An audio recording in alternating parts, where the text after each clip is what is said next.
Political theory तो पढ़ ली, ठीक है। पॉलिटिकल थ्योरी कल हमने समझी कि पॉलिटिकल थ्योरी क्या होती है, थ्योरी में आपका पॉलिटिक्स का क्या रोल है, थ्योरी का क्या रोल है, और इन दोनों का साथ में मतलब क्या होता है, और अलग अलग थिंकर्स ने इसको किस तरीके से डिफाइन किया है। ये सारे कंसेप्ट हमारे क्लियर हो गए। कहाँ क्लियर हुए हैं? आपको पता ही है कि कल हमारा इस फ्री पॉलिटिकल साइंस बैच की फर्स्ट क्लास हुई थी, और उसमें मैंने पूरा एक बेसिक से सारे कंसेप्ट क्लियर कराए थे कि भाई पॉलिटिकल क्या होता है, थ्योरी क्या होती है, उससे पहले कंसेप्ट क्या होता है, कंसेप्ट में वैल्यू क्या होती है, फैक्ट क्या होता है, इन दोनों में संबंध क्या है, किस तरीके से पॉलिटिकल थ्योरी आपका पॉलिटिकल साइंस बनी, ये हम आज डिस्कस करेंगे। कल भी मैंने थोड़ा बहुत इसका मेंशन किया था कि पॉलिटिकल थ्योरी को पॉलिटिकल फिलॉसफी यानी कि राजनीतिक आपके सिद्धांत को राजनीतिक दर्शन भी बोलते हैं। तो किस हद तक ये आर्ग्यूमेंट, ये जो है तर्क, ये बिल्कुल सही है कि गलत है, ये हमने कल बात की थी।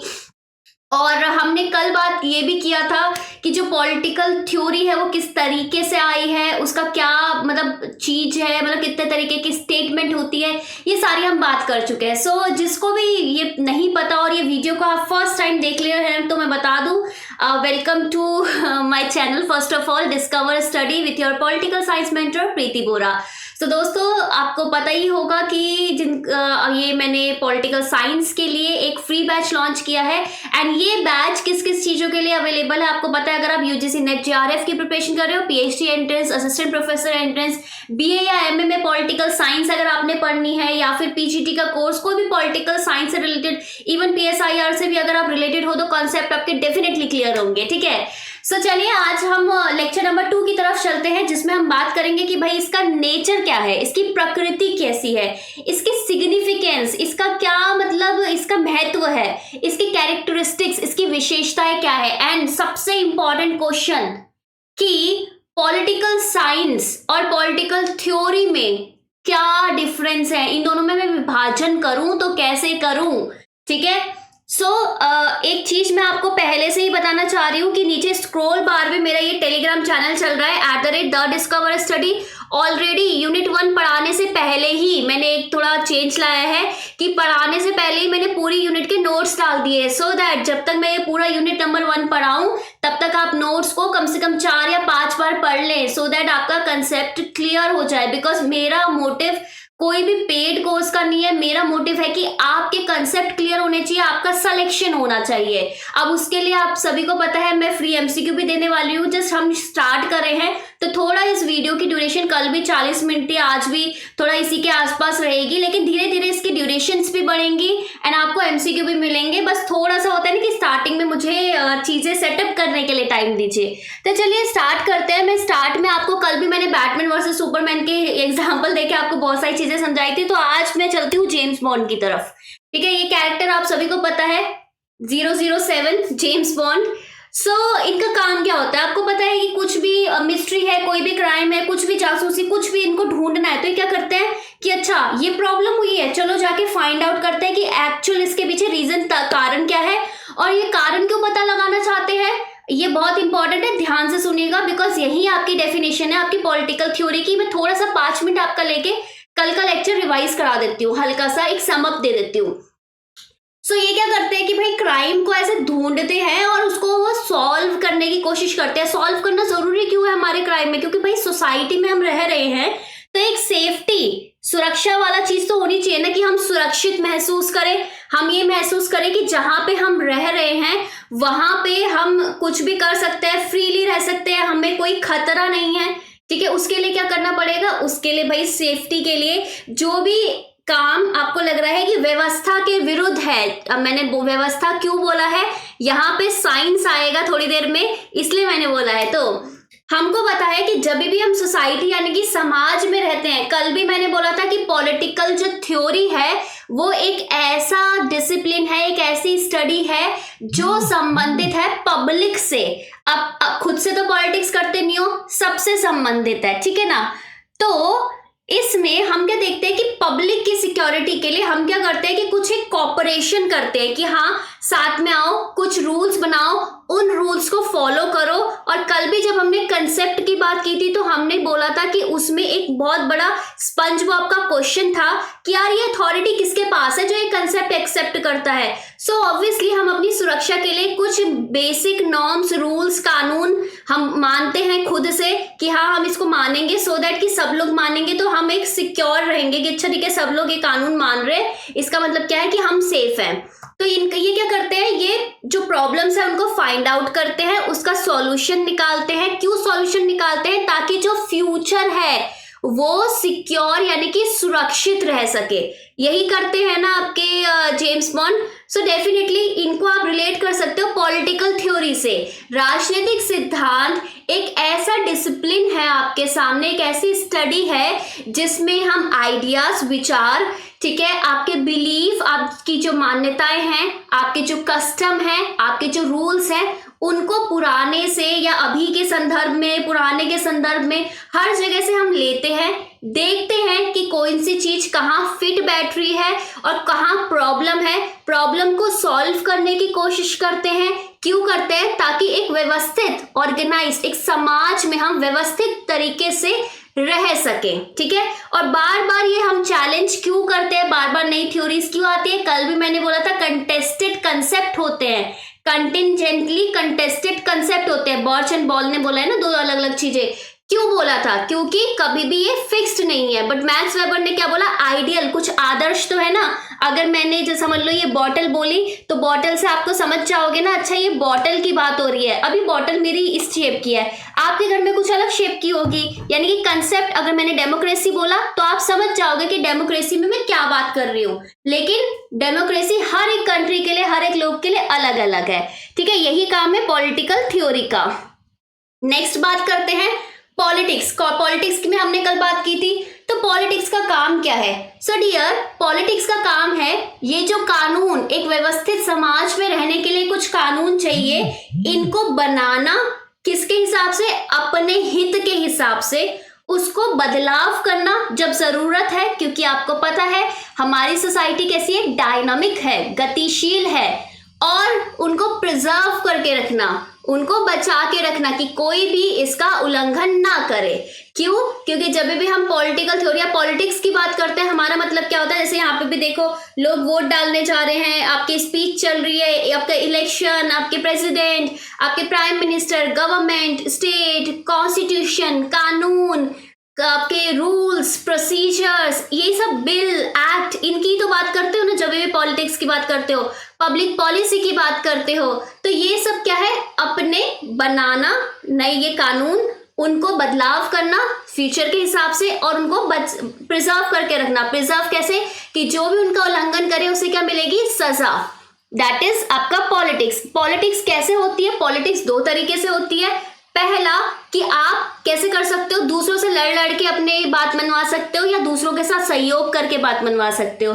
जैसे कि अभी है, अभी मैं आपके साथ सहयोग करके अपनी बात मनवा रही हूँ कि भाई देखो फ्री कोर्स है, कोई भी पेड कोर्स लेने की जरूरत नहीं है, आओ पढ़ो, कोई भी दिक्कत हो मुझे बताओ, हम धीरे धीरे सारा चीज बहुत अच्छे से कवर कर लेंगे, सब कुछ हम अच्छे से कवर कर लेंगे इस तरीके से। और अगर तुमने मैंने जो टास्क दिया, और मेरा, हम लोगों का एम क्या है? हम लोगों का एम है, जैसे इनका एम था कि एक व्यवस्थित समाज बनाना, हमारा एम था कि कोई भी हमारा आगे कॉम्पिटिटिव एग्जाम है उसे क्लियर करना।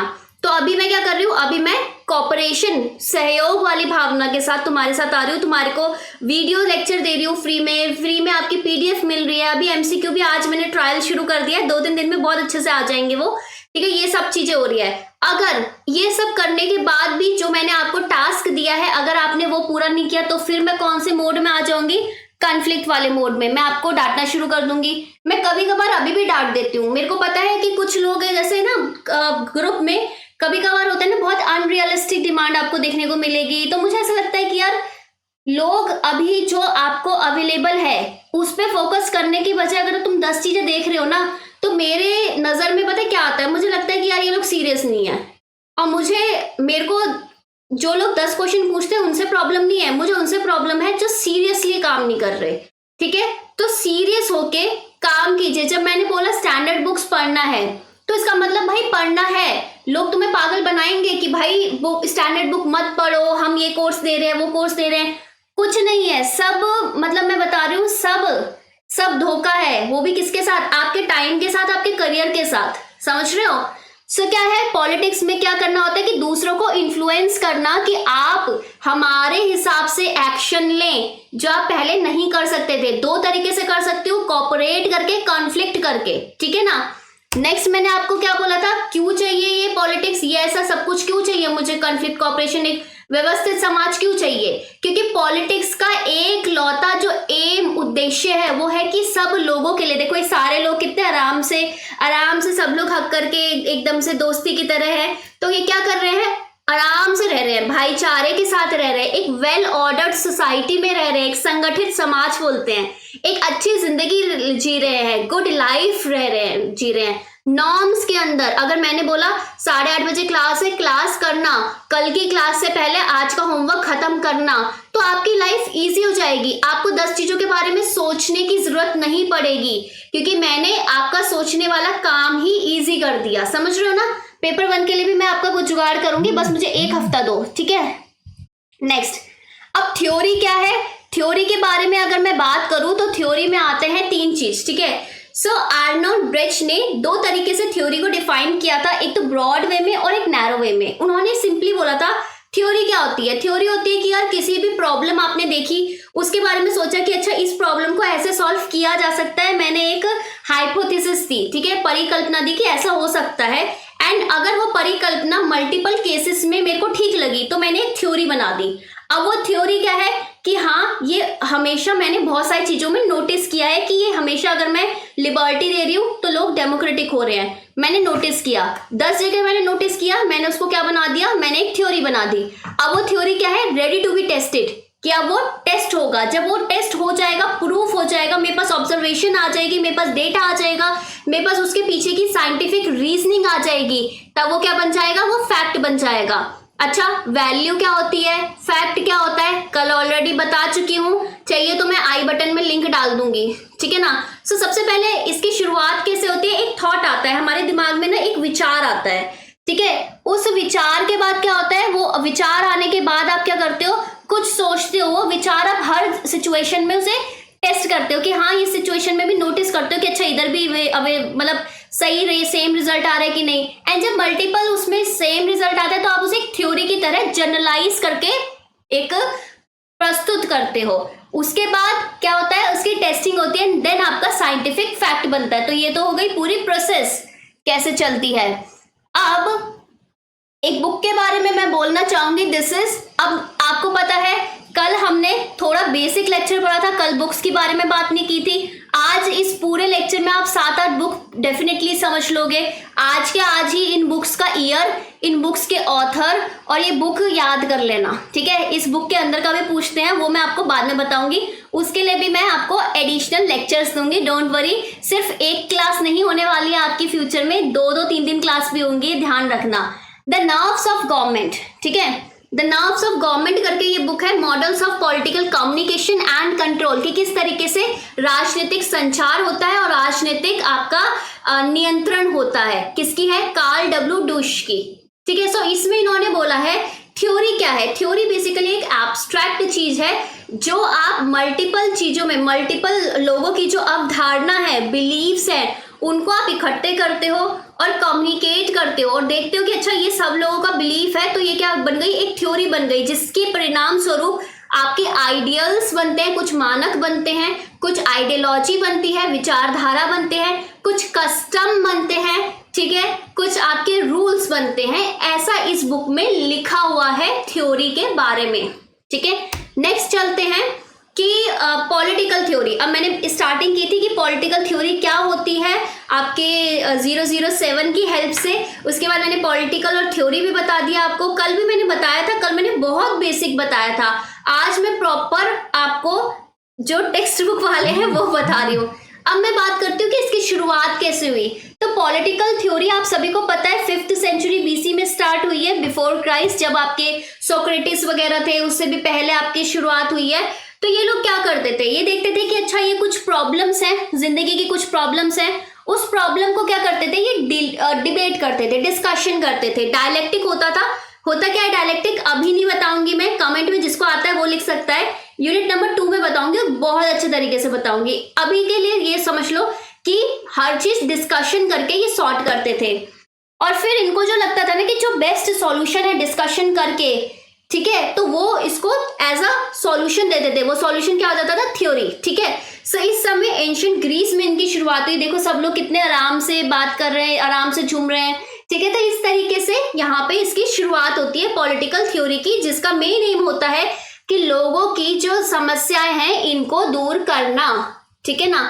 नेक्स्ट आ जाते हैं पॉलिटिकल थ्योरी एंशिएंट ग्रीस में क्या क्या होता था। इसका एक एग्जैक्ट अगर डेफिनेशन मुझे आपको देना हो तो मैं क्या दूं, तो ये है value and fact based description of political problems, राजनीतिक समस्याओं का मूल्य एवं तथ्य आधारित विवरण।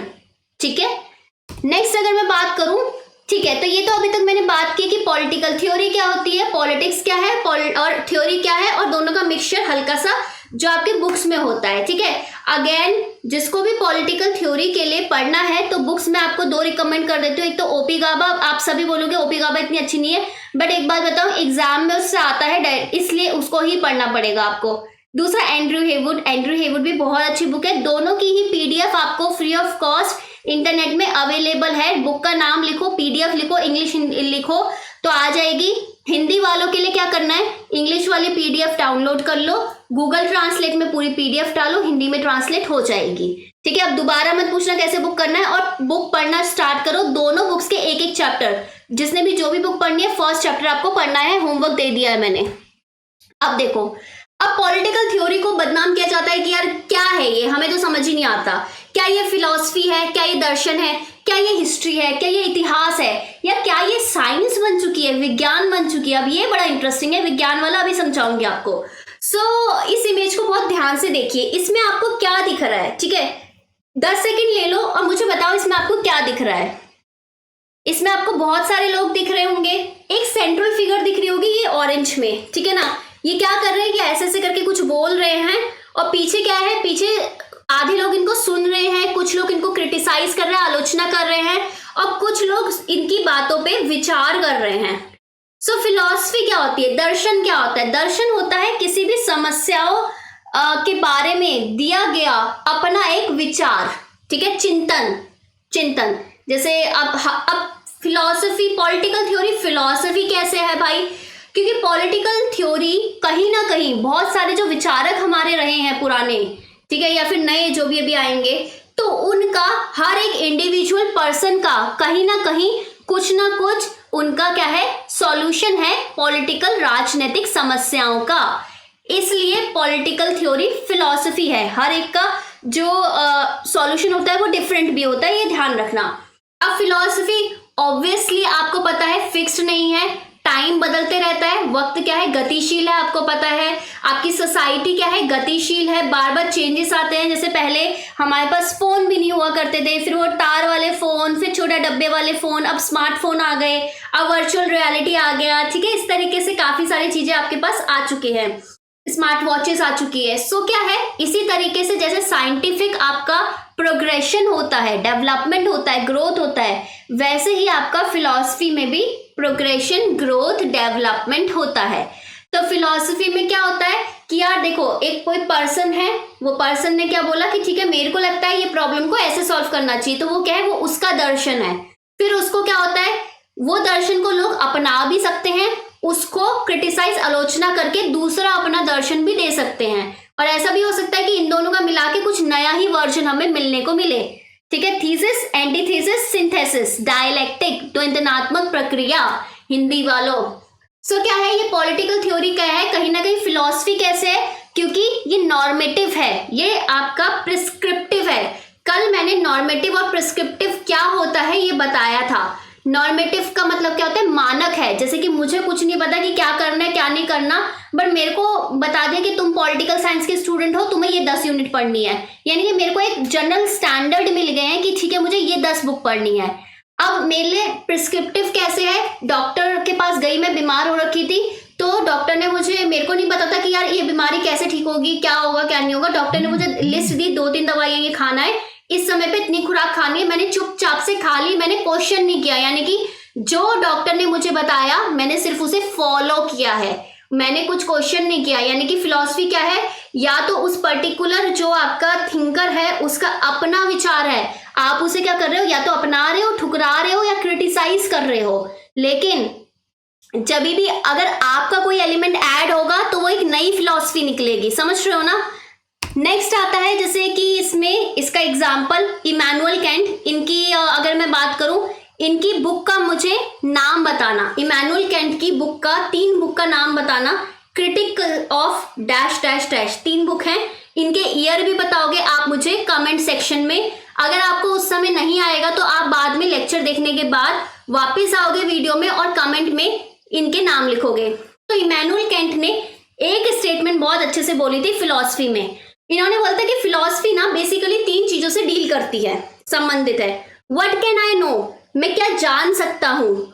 व्हाट शुड आई डू, मैं क्या कर सकता हूँ, मैं क्या जान सकता हूँ, कोई प्रॉब्लम है तो इसकी गहराई में जा सकता हूँ। व्हाट शुड आई डू, मैं क्या कर सकता हूँ, इस प्रॉब्लम का सॉल्यूशन निकालने की कोशिश कर सकता हूँ। What I hope for, what may I hope, कि मैं क्या, मेरी आकांक्षाएं क्या होनी चाहिए कि भाई मुझे सॉल्यूशन मिल जाएगा। अब आप क्या कर सकते हो, आप क्या जान सकते हो, यूजीसी नेट जेआरएफ कैसे क्लियर किया जाता है, क्या कर सकते हो भाई, प्रिपरेशन कर सकते हो। होप क्या रखनी है, जेआरएफ मिलेगा, कुछ भी नेगेटिव नहीं सोचना, ठीक है ना। सो इमैनुअल कैंट की बुक्स के नाम मुझे आने चाहिए। तो ये तो हो गया पॉलिटिकल थ्योरी, फिलॉसफी कैसे है। अब पॉलिटिकल थ्योरी हिस्ट्री कैसे है, तो यहाँ पे आपको 2 इमेज दिख रही होगी, बहुत ही क्लियर 2 इमेज है, ठीक है। इस तरफ जो इमेज है वो क्या है कि भाई नाजी जर्मनी एंड कहीं ना कहीं सेकेंड वर्ल्ड वॉर, ठीक है।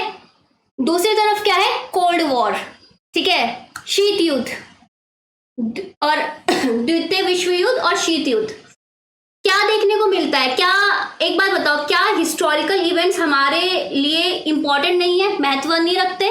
बिल्कुल रखते हैं। क्यों रखते हैं, क्योंकि हमें हिटलर को देख के ये समझ आ गया कि अगर ऐसी कुछ नाजी वाली टेंडेंसी हो या फिर टोटलिटेरियनिज्म, अधिनायकवाद वाली जैसे कुछ अगर टेंडेंसी हमें कहीं पे भी दिख रही है किसी भी देश में, तो हमें उसको क्या करना है, उसे रोकना है। क्यों रोकना है, हमें समझ में आया, क्योंकि हमने हिस्ट्री में जाके देख रखा है कि उसकी वजह से कितना ज्यादा डिस्ट्रक्शन हुआ था, एंड इस पर्टिकुलर इवेंट की वजह से, इस पर्टिकुलर ये जो हमारा सेकेंड वर्ल्ड वॉर की वजह से कितनी जाने गई थी, कितना नुकसान हुआ था, लोग कितना पीछे चले गए थे, और उसके इफेक्ट बहुत टाइम बाद भी दिखते हैं। न्यूक्लियर आपको पता ही है उसकी वजह से। अब शीत युद्ध से हमें क्या दिख रहा है, हमें ये दिख रहा है कि यार हमेशा ना पूरा वर्ल्ड ना 2 हिस्सों में विभाजित हो गया था, ठीक है ना, तो वो भी सही नहीं था। कहीं ना कहीं एक आर्म रेस होती थी, हमेशा सिक्योरिटी को खतरा होता था। तो हिस्ट्री क्या है, हिस्ट्री पुराने टाइम की पॉलिटिक्स ही है। पुराने टाइम की पॉलिटिक्स क्या हो गई, हिस्ट्री। और पॉलिटिकल, जो पॉलिटिकल साइंस है वो आगे फ्यूचर के लिए क्या बनेगी, अभी की पॉलिटिकल साइंस, तब के लिए वो हिस्ट्री बन जाएगी। ये है इन दोनों में रिलेशन।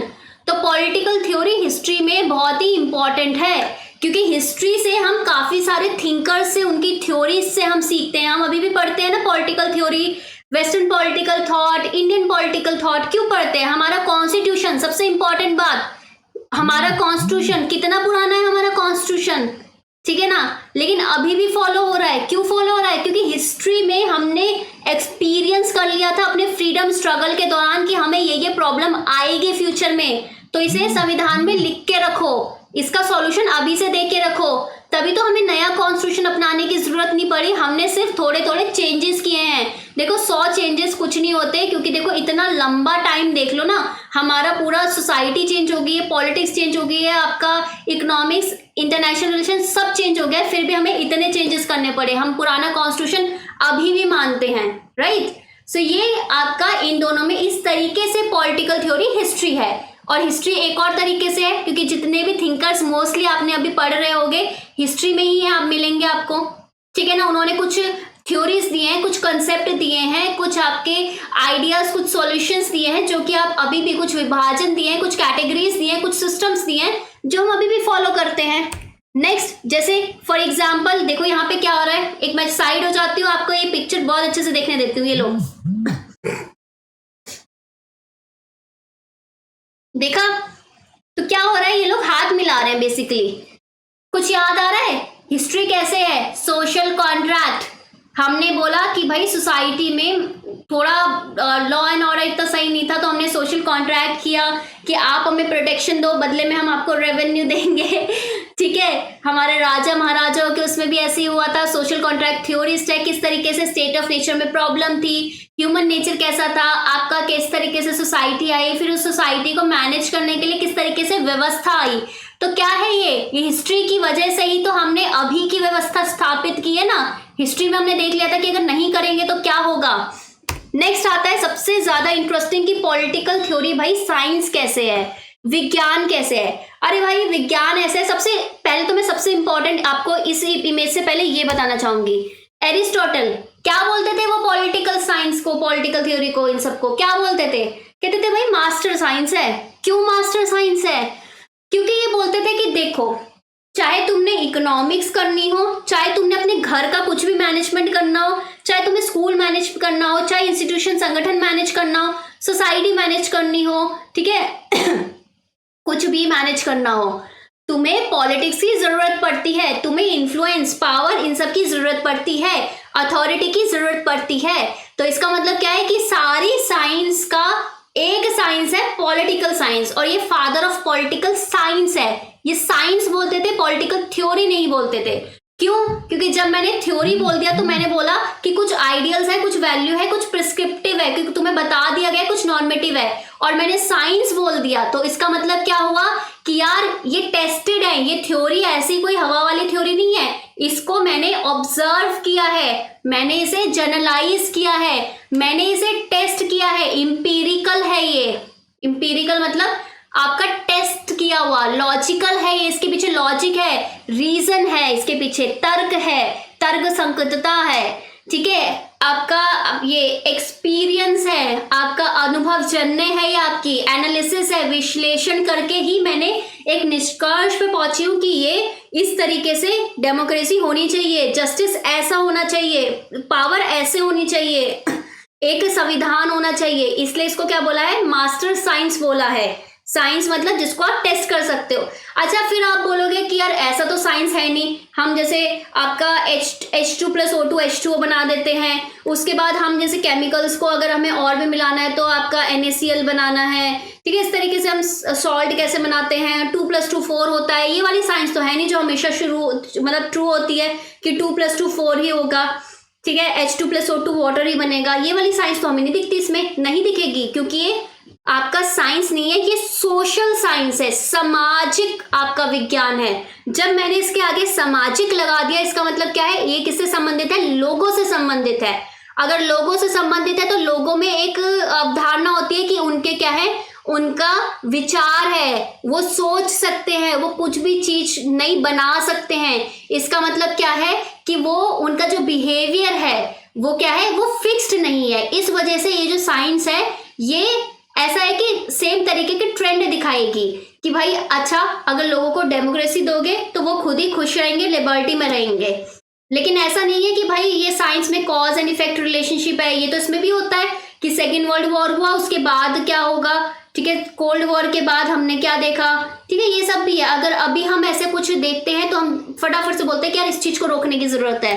अब देखो और कैसे साइंस है, क्योंकि भाई फिक्स्ड रूल बना दिए हमने, फिक्स्ड लॉज बना दिए कॉन्स्टिट्यूशन के अंदर। देखो हमने फिक्स्ड अपनी सरकार बना दी, 5 साल के लिए ये सरकार आएगी, प्रॉपर पॉलिसी है, किसी ने भी उल्लंघन किया तो हमने क्या किया, कानून का हमने यूज करके न्याय भी दिलवा दिया।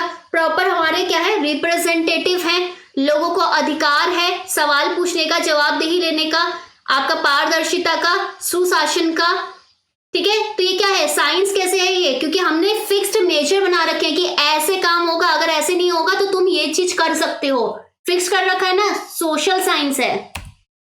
और इसकी बात, साइंस को सोशल साइंस कौन मानता है, देखो कुछ बुक अगेन आपको याद करनी है। द प्रोसेस ऑफ गवर्नमेंट किसकी बुक है भाई, ये बताइए मुझे। The process of government Bentley की बुक है। एक डेविड ट्रूमैन की भी एक बुक थी, ये मुझे आप बताइए कि किसकी है और इन दोनों का ईयर बताइए। सिस्टमैटिक पॉलिटिक्स, पॉलिटिक्स को क्या बोला है, सिस्टमैटिक, किसने बोला है, जॉर्ज कैटलिन ने बोला है।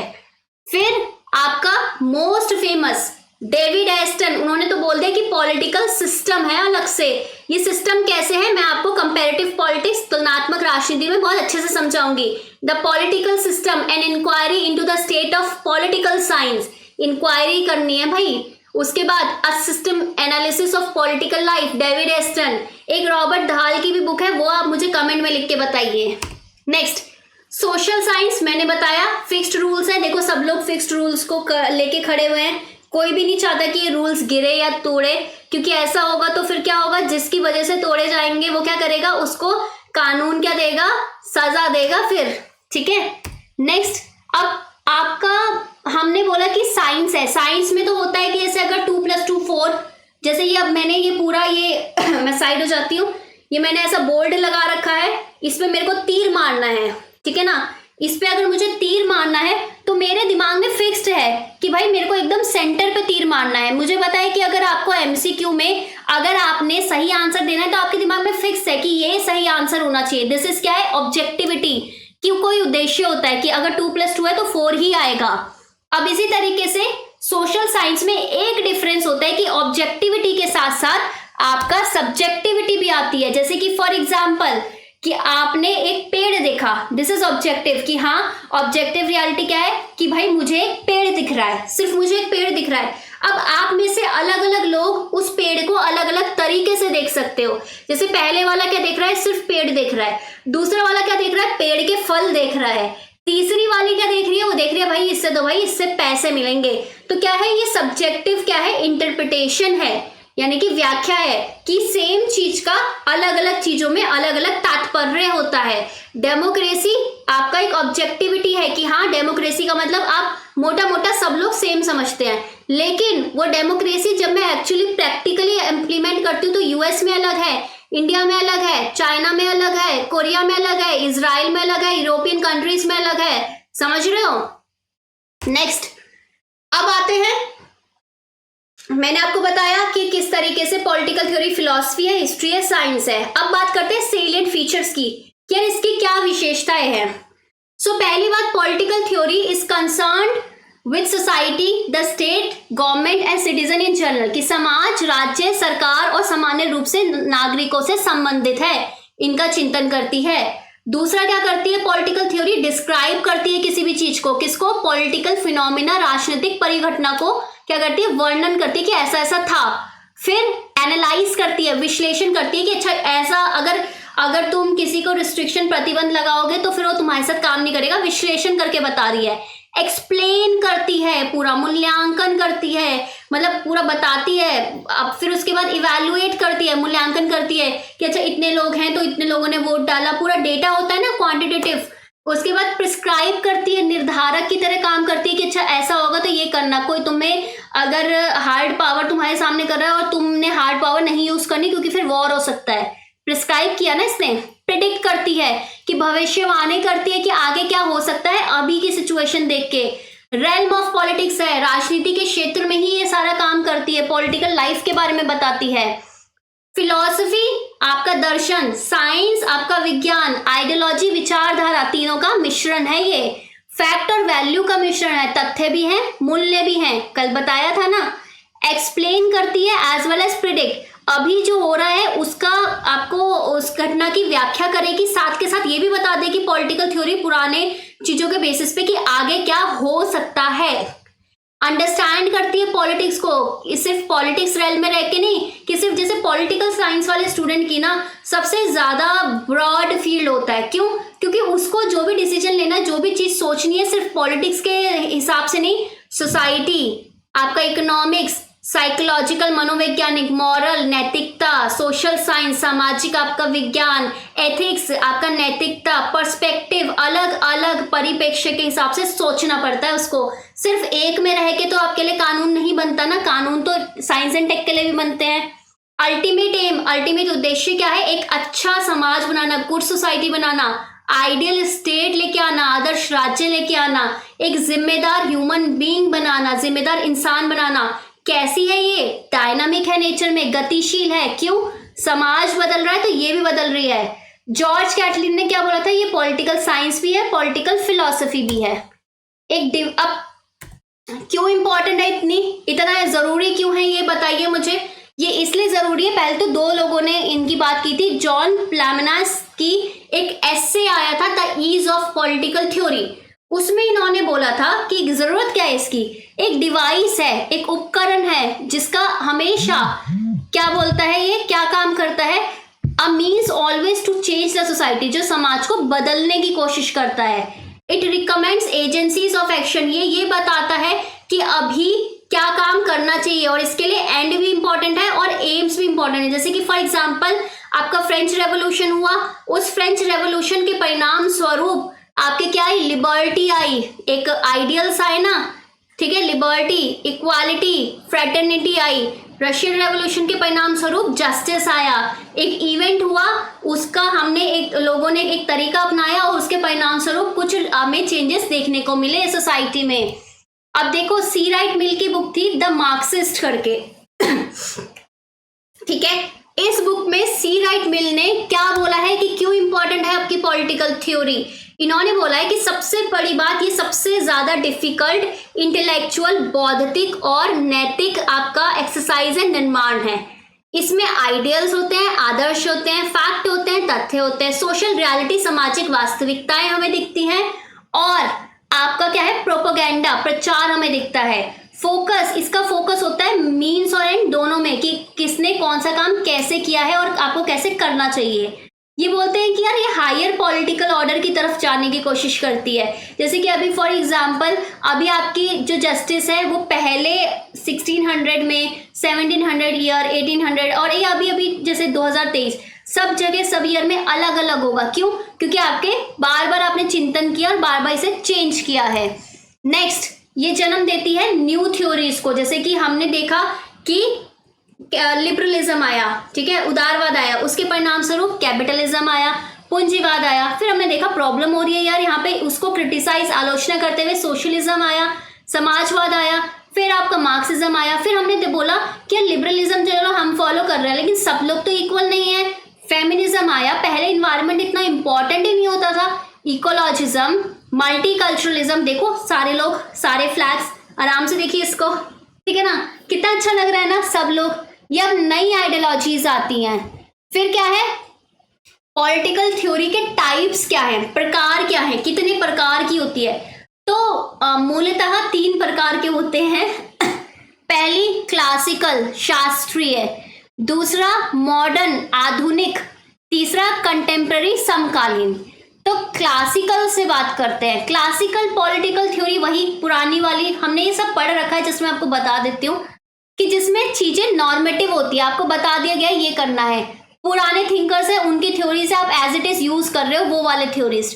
फिलोसफिकल है, जो दार्शनिक है, प्रॉपर थिंकर से रिलेटेड है, आइडियोलॉजिकल है, कुछ विचारधारा है, ठीक है ना, ये वाली क्लासिकल थ्योरी। मॉडर्न क्या है, जिसमें मॉडर्निटी, आधुनिकता है, यानी कि जो थ्योरी थी, आपको पता है एक चेंज आया, वो क्या था आपका बिहेवियरलिज्म, व्यवहारवाद। अभी हम धीरे धीरे इसको कवर करेंगे, ठीक है। तब ये जो क्लासिफिकेशन है कैसे हुआ, ये तब अच्छे से समझ में आएगा। जैसे कल हमने साइंस वाला पार्ट, हमने काफी पार्ट थे जो हमने सिर्फ ऊपर ऊपर से पढ़े थे, आज हमने उसे डिटेल में पढ़ा है। तो साइंटिफिक एस्पेक्ट क्या है पॉलिटिकल थ्योरी का, कैसे आया, वो डील करता है मॉडर्न पॉलिटिकल थ्योरी। तो ध्यान रखना, तब मैं पूछूंगी आपसे, ठीक है। देन कंटेम्पररी क्या होता है, दोनों का मिक्सचर, कि जिसमें फैक्ट भी है, वैल्यू भी है। वैल्यू कहाँ पे मिली हमें, आपका क्लासिकल पॉलिटिकल थ्योरी में। फैक्ट कहाँ पे मिले हमें, मॉडर्न पॉलिटिकल थ्योरी में। तो कंटेम्पररी में कौन आएगा, पोस्ट बिहेवियरलिज्म, ठीक है। सो ये था आज आपका लेक्चर। आई होप आपको सब चीज ढंग से समझ में आई हो। पीडीएफ टेलीग्राम चैनल से ले लीजिए, @the discover study Telegram channel, उससे एसोसिएटेड एक ग्रुप है, उसे भी ज्वाइन कर लीजिए, बिकॉज बहुत जल्दी उसमें भी एमसीक्यू आएंगे।